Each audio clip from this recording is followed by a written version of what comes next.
Hi, I'm Maureen Lux, Chair of the History Department, and welcome to Brock's virtual open house.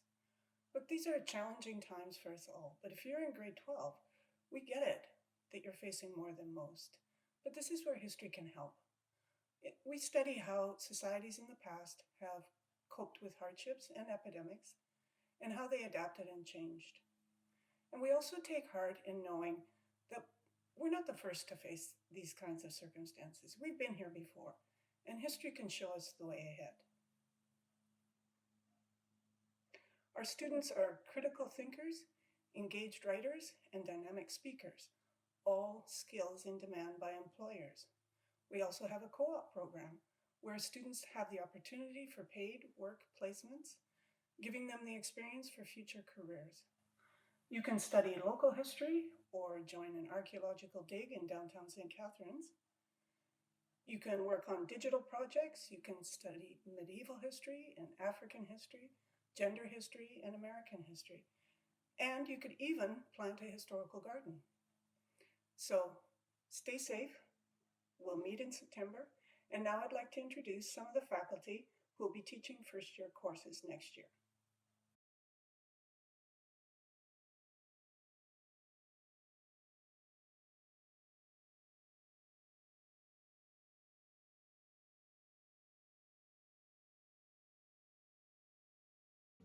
Hi, I'm Professor Colin Rose, and I teach a course called History 1P90, Life in and After Hard Times.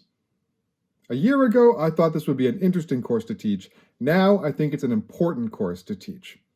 Together, we will read the words of men, women, and children whose societies have experienced and come through large-scale disasters, such as the Justinianic plague of the 6th century, or the explosion of Krakatoa in 1815. By understanding how past societies have weathered disaster, how they have changed afterwards, and how people have retained their humanity during those hard times, we will shed some light on our own experiences, and we will hopefully emerge with a better understanding of our own times as well as that of the past. I hope you'll join me in History 1P90, Life in Hard Times. Hi, I'm Murray Wickett. I teach History 1P97, the history of American sports. I know what many of you are thinking. Hey, I know everything about sports. But the question is, do you? Let me just ask you one quick question. Who was the first African-American professional baseball player? I know what a lot of you are thinking. Jackie Robinson in 1947, of course. Actually, sorry to say that's wrong. First African-American professional baseball player was Moses Fleetwood Walker, who played baseball in the 1870s and into the 1880s until segregation became the norm in 1884. So there you go. You've learned something about sports already, and it's only been 10 seconds. Imagine how much you'll learn in 12 weeks. This course looks at sports through the lens of race, gender, class, professionalization versus amateur sports, and sexuality. So if this sounds like something you'd be interested in, I hope I see you in January of 2021. Take care. Bye.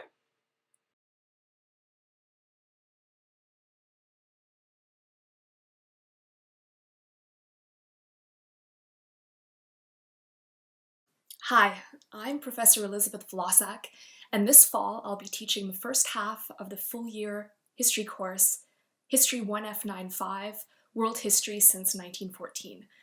The first half of the 20th century was characterized by exceptional levels of violence and human suffering, caused by colonialism, 2 world wars, revolutions, counter-revolutions, and genocide. But these decades were also shaped by extraordinary levels of cultural resistance, innovation, creativity, and change. And in History 1F95, we'll be moving from Europe and Russia to Africa, Asia, and the Americas to explore some of the major historical events of the 20th century, many of which continue to have an effect on the world today. And you'll learn about these events by examining a wide variety of sources, from newspaper and diary accounts to posters and film, music and art. and you'll also get a chance to investigate how we continue to consume history, whether that's in museums or in movies, graphic novels, and video games.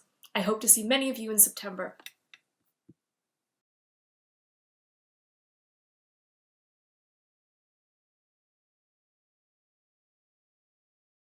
Hi, my name is Professor Kranjc, and I, along with Professor Vlossak, teach History 1F95, Global History in the 20th Century.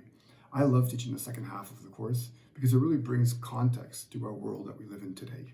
If you've ever wondered about the origins of the Israeli-Palestinian conflict, if you've ever wondered about China's stunning economic growth over the last 2 decades, if you've ever wondered about the origins of the European Union or NATO, or the persistence of racism and anti-immigrant sentiment in the West, then History 1F95 hopefully can help answer some of these questions. Thank you, and I welcome you all in the fall.